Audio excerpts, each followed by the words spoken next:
Hello my garden bees! Let's make some yummy sourdough dinner rolls for a party. For this recipe, you will need to have a healthy and active sourdough starter. So I am pulling the sourdough starter out from the fridge 3 days earlier than I need to. I believe the trick to making successful sourdough bread of any kind, not including the recipes that use the discard, is to have a really well-fed sourdough starter. Almost forgot I poured myself a glass of red wine. I am normally a sweet wine person, but since doing keto, I have found that I am enjoying a red wine. It is important that your water is not too hot, as it can actually kill your sourdough starter. I don't normally take the temperature of the water, but generally just fill the water, and if it does not burn but feels warm, I consider it good to use. You want your starter to look a bit like pancake batter when you are done mixing. Here's a picture right after I got done feeding the starter and one a few hours later. I know a lot of people suggest putting a rubber band around your container in some way. This way you can see when it has doubled in size. I just like to see the bubble formation and then it did expand a bit. I know my sourdough doesn't start off healthy because I keep it in the fridge and I forget to feed it on a weekly basis, like you should. So when I first feed it, I do not worry about how big or fast it grows. I just look for the bubbles and then feed it every 12 hours for 2 or 3 days before I want to use it. By the second to last feeding, it is normally doubling in size about 2 hours later, which is a sign that you have a healthy sourdough starter. When discarding your sourdough discard, I would suggest putting it in a bag or two and tying that very tight before putting it in the trash. Sourdough starter smells strong and only gets stronger as it sits at room temperature, especially when you're not feeding it. The first time I fed my sourdough, I just threw it in our trash can and our house smelled awful for a few days. I will never make that mistake again.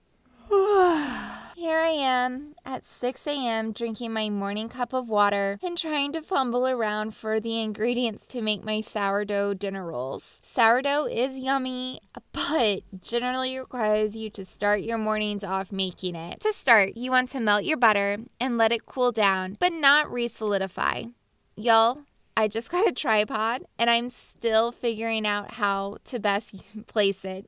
Don't judge. You also want to heat up your milk a bit. Honestly, about the same temp you would for the water. Not hot, but a bit warmer than room temperature. Okay, now I am just taking my very healthy sourdough starter and measuring out the correct amount for this recipe. You can see how much stickier the starter is now compared to the first day I pulled it out of the fridge. Adding your milk that has been sitting on the counter and mix it together with the starter. Really good. The idea is to try and not have any starter clumps. The recipe called for an egg. My egg was cold as I forgot to pull one out the night before to let it come to room temp. It did not seem to mess with the finished product, so I would say it's safe to use a cold egg. I am using the bottom of a wooden spoon to mix. It works great for all types of doughs. And now adding your melted butter. For this recipe, I decided to use bread flour, but you can use all-purpose if you want. I am a bit skeptical on using the amount of sugar most recipes call for. The breads I've made that call for 3 tablespoons of sugar always turn out way too sweet. But since these are dinner rolls and generally better a bit sweeter, I went ahead and risked adding the full 3 tablespoons. Once most of it is mixed together, pour in a little bit of water. Here it is better to add a little bit at a time as it can differ from place to place and even season to season. Once the dough is mostly mixed, finish the mixing process with your hands. It is easier to mix sourdough with wet hands. And like most sourdough recipes, your dough will not be smooth and nice at first. Cover your dough with a wet tea towel and some plastic wrap, or if you have a container with a lid, you can use that too. Of course, you need to do a few stretch and folds. I am telling y'all, any recipe that claims there is no knead time or stretch and fold time is not a good recipe. Every time I try to make a recipe that claims you do not need to stretch and fold the bread, it is so dense, it's like eating a gross pound cake. Anyways, for the last stretch and fold, you just need to pick up your dough ball and let the dough fall a bit. Then fold it under and let the other sides fall. Do this a couple times until the dough does not want to fall as easy. This means your gluten in the dough has been worked and needs time to relax. I have not had success using my bread proof feature on my oven, but I took a chance with these dinner rolls. I took lots of chances with this recipe. I decided to use Pam to help prevent sticking and cornmeal to help allow the bottom to breathe. Not sure if I needed to. I just know for normal sourdough bread, that is what I do. Hands wet. Cut that. Oh, you're making bread. Yeah. Okay, so then we got to measure it.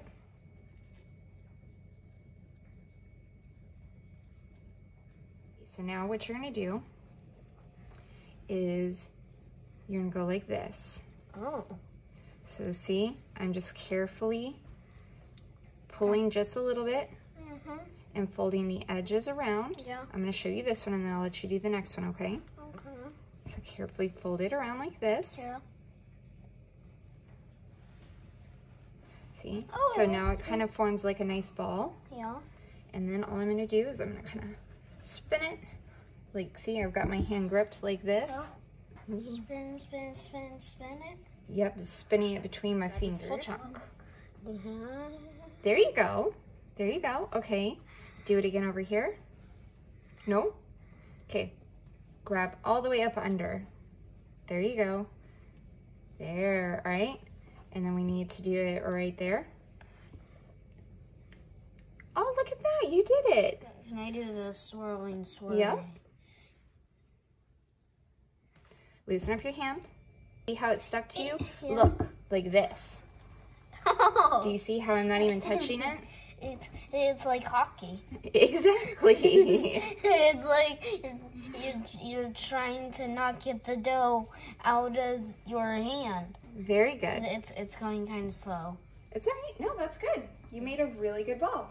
As you're making each roll, place them in your pan. If I make these again, I will try to measure them out between 60 and 70 grams instead of 80 and 90 because I feel they were a bit too big. I always try the finger test, but can never tell if they are done that way. For now, I generally just gauge by time and what they look like. You want to do some sort of wash on top of the rolls. Several of the recipes I saw said to add milk to your egg wash, and some did not even use an egg, they just used milk. Make sure you turned on your oven to 400 to preheat, and you will cook the rolls for about 18 to 22 minutes. I believe in the end, mine cooked for 21 minutes.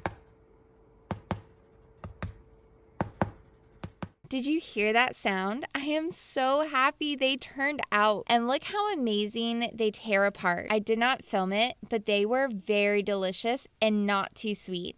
The family loved them. Until next time, I hope you get to grow and do something you love.